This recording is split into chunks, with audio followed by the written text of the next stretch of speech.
नमस्कार बच्चों, मेरा ये वीडियो 6 और 7th क्लास के लिए है। हमारा टॉपिक है बच्चों, पहला टॉपिक है संविधान सभा, जिसने संविधान लिखने का कार्य संपन्न किया। इसमें टोटल सदस्य थे बच्चों 389 टोटल थे। 292 ब्रिटिश प्रांत से आए थे, 93 देशी रियासतों से थे, 4 अन्य सदस्य थे। टोटल हो गए 389 सदस्य जिन्होंने संविधान सभा में भाग लिया। संविधान सभा 9 दिसंबर 1946 को सचिदानंद सिन्हा प्रथम बैठक के अस्थायी अध्यक्ष थे। सचिदानंद सिन्हा को इसलिए बनाया गया था क्योंकि बच्चों वो सबसे बुजुर्ग व्यक्ति थे, इसलिए उन्हें इस आधार पर अस्थायी अध्यक्ष बनाया गया। डॉक्टर राजेंद्र प्रसाद सिन्हा बच्चों वो संविधान सभा के स्थायी अध्यक्ष से चुन लिए गई। प्रारूप समिति के सदस्य बच्चों भीमराव अम्बेडकर को बनाया गया। BN राव संविधान सभा के संवैधानिक सलाहकार बने। BN राव संविधान सभा के संवैधानिक सलाहकार बने।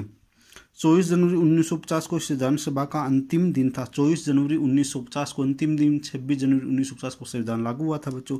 राजस्थान से संविधान सभा में बच्चों टोटल 12 सदस्यों ने भाग लिया था। ऐसे क्वेश्चन एग्जाम में पूछते हैं कि राजस्थान से टोटल कितने सदस्यों ने भाग लिया। 4 सदस्यों के नाम बताइए। मैंने कुछ नाम लिखे हैं जो आपको ध्यान में रखने हैं बच्चों, नोटबुक में नोट कर लेना। मुकुट बिहारी लाल, जय नारायण व्यास, बलवंत सिंह मेहता, माणिक्यलाल वर्मा, राज बहादुर आदि सदस्यों ने राजस्थान से भाग लिया था। संविधान सभा में कुछ महिला सदस्य भी थे बच्चों। महिला सदस्यों में बेगम एजाज रसूल, जो एकमात्र मुस्लिम महिला सदस्य थी, उसका नाम था बेगम एजाज रसूल बच्चों। सरोजनी नायडू, ये किसी भी राज्य की प्रथम महिला राज्यपाल बनी थी, उत्तर प्रदेश की सरोजनी नायडू। विजय लक्ष्मी पंडित, अमृता कौर आदि महिला सदस्य ने संविधान सभा में भाग लिया था बच्चों। 9 दिसंबर 1946 को दिल्ली के केंद्रीय पुस्तकालय में पहली बैठक हुई थी। फिर 11 दिसंबर को हुई थी, फिर 13 दिसंबर को ऐसे बैठकों का दौर चलता रहा था। 2 वर्ष 11 माह 18 दिन में हमारा संविधान बनकर पूरी तरह से तैयार हुआ। 26 जनवरी 1950 को संविधान लागू हुआ। टोटल समय बच्चों 2 वर्ष 11 माह 18 दिन। याद रखने बच्चों, संविधान में कितना समय लगा था? 2 वर्ष 11 माह 18 दिन। पहली बैठक के अध्यक्ष से पहली बैठक कब हुई थी, कितने सदस्यों ने भाग लिया, ऐसी सारी चीज़ें आपको याद रखनी है। राजस्थान से टोटल 12 सदस्यों ने भाग लिया। आपको थोड़े नाम तो याद रखने पड़ेंगे बच्चों, और महिला सदस्यों के नाम याद रखने पड़ेंगे बच्चों। इस वीडियो को आप अपनी नोटबुक में नोट कर लेना। अगला वीडियो हम जल्द ही जारी करेंगे। धन्यवाद बच्चों। नमस्कार बच्चों, मेरा ये वीडियो राजस्थान के भौतिक प्रदेशों का है, जिसको 4 भागों में विभाजित किया गया है या बांटा गया है। सबसे पहले नाम आता है थार का मरुस्थल, थार डेजर्ट। मैं आपको मेन चीज़ के बारे में बताऊंगा, अपनी नोटबुक में साथ साथ नोट करते जाना। भारत के पश्चिम में पाकिस्तान की सीमा से लेकर मध्य राजस्थान में अरावली तक के राजस्थान के पश्चिम भाग में थार का मरुस्थल है। मतलब राजस्थान के पश्चिम भाग में अरावली से लेकर अरावली प्रमुखतः राजस्थान के 13 जिलों में से होकर गुजरती है। दिल्ली और गुजरात में भी अरावली फैली हुई है। यह राज्य के 12 जिलों में 61% भाग पर फैला हुआ है। थार का मरुस्थल राजस्थान के 12 जिलों में, ये बात आप ध्यान रखना कि थार का मरुस्थल राजस्थान के 12 जिलों में है और 61% एरिया कवर करता है। 61% भाग पर फैला हुआ है। और जहां राजस्थान की 40% जनसंख्या निवास से करती है, और यहाँ पर राजस्थान की 40% जनसंख्या राजस्थान की यहाँ पर निवास से करती है। 12 जिलों में फैला हुआ है। 61% एरिया कवर करता है, 40% जनसंख्या निवास करती है। मेन चीज़ यही ध्यान रखना बच्चों, 12 जिलों में 61 और 40%। पेड़ पौधे तो आप कुछ भी इसमें लिख देना कि विश्व के सभी मरुस्थल की तुलना में अधिक धनत्व, पशु धनत्व, वर्षा खनिज, मतलब जितने भी सारे विश्व में मरुस्थल है, थार का मरुस्थल में सबसे ज़्यादा धनत्व पाया जाता है। पशु धनत्व है, यानी ज़्यादा पशु हैं, ज़्यादा खनिज है, ज़्यादा जड़ी बूटियाँ, ज़्यादा पेड़ पौधे हैं, ज़्यादा कृषि होती है, ज़्यादा सिंचाई होती है थार के मरुस्थल में। बाड़मेर, जैसलमेर, बीकानेर में स्थित मरुस्थलीय भाग को भारतीय महामरुस्थल कहा जाता है। और जो बाड़मेर, जैसलमेर, बीकानेर में जो भाग स्थित है उसे भारतीय महामरुस्थल के नाम से जाना जाता है।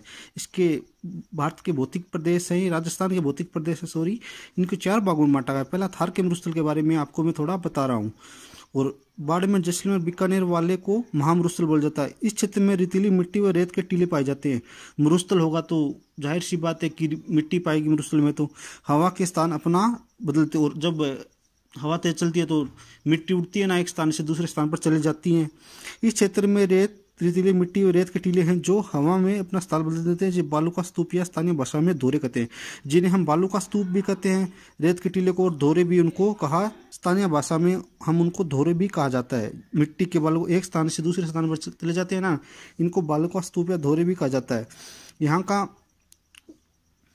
और यहाँ पर जो वृक्ष पाए जाते हैं ना, इनकी पत्तियाँ छोटी होती है, तने गहरी, एकदम जड़ इनकी गहरी होती है, क्योंकि यहाँ पर बारिश होती नहीं है और ऐसे ही पेड़ पौधे यहाँ पर पनप पाते हैं। इनमें देखो वृक्षों में रोहिड़ राजस्थान का राज्य पुष्पना, खेजड़ी राजस्थान का राज्य वृक्ष है, खेजड़ी, केर, आंख, थोर, लाना, फोक, अरणा ये झाड़ियाँ हैं। सेवण, धामणी, करड़ आदि ये घास हैं जो यहाँ पर पाई जाती है। अब ध्यान रखना कि थार के मरुस्थल में सेवण, धामण, करड़ जो तो घास पाई जाती है।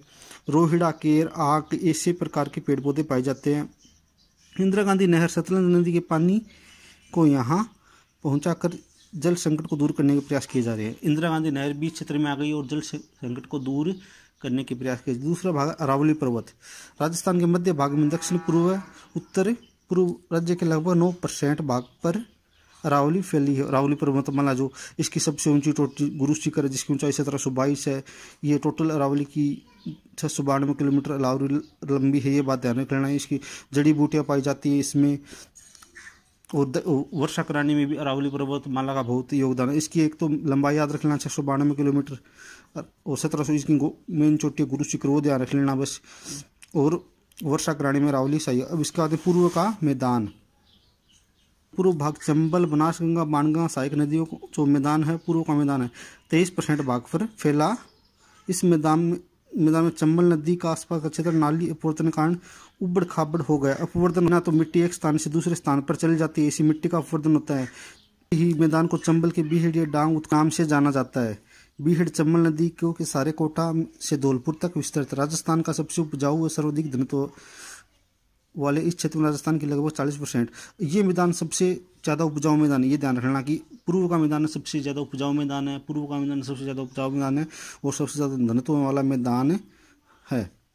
इसी मैदान में 56 गाँव, 56 नदी नालों का समूह 56 का मैदान कहते हैं। इसी मैदानी क्षेत्र में 56 गाँव और 56 नदी नालों का समूह है, जिस 56 का मैदान कहा जाता है। अब आता है इसके बाद में दक्षिण पूर्व पठारिया हाड़ौती का पठार, इसमें कोटा, बूंदी, झालावाड़ जिला का क्षेत्र है। कोटा, बूंदी, झालावाड़ हाड़ौती प्रदेश के नाम से जाना जाता है इसको। राजस्थान के दक्षिणी पूर्व भाग प्राचीन काल से हांडा वंशीय शासकों का क्षेत्र होने के कारण हाड़ौती, हांडा वंशीय शासक थे, इसका नाम इसलिए हाड़ौती पड़ गया। राज्य के लगभग 7%, इसमें देखो 7% एरिया कवर करता है। अधिकांश मिट्टी का लावा निर्मित है, इसमें कुछ ज़्यादा विस्तार से नहीं दिया गया है। यह काफ़ी उपजाऊ मिट्टी है। राजस्थान के अन्य पठार उड़िया, आबू, भोरट, मेसा, उपरमाल और लसड़िया का पठार आदि स्थित। ये उदयपुर का लसड़िया का पठार उदयपुर में है। उपरमाल का चित्तौड़गढ़ के एरिया में स्थित है पठार। ये मैदान स्थित है। नोटबुक में इनको अच्छी तरीके से नोट कर लेना और लर्न भी कर लेना। थैंक यू बच्चों।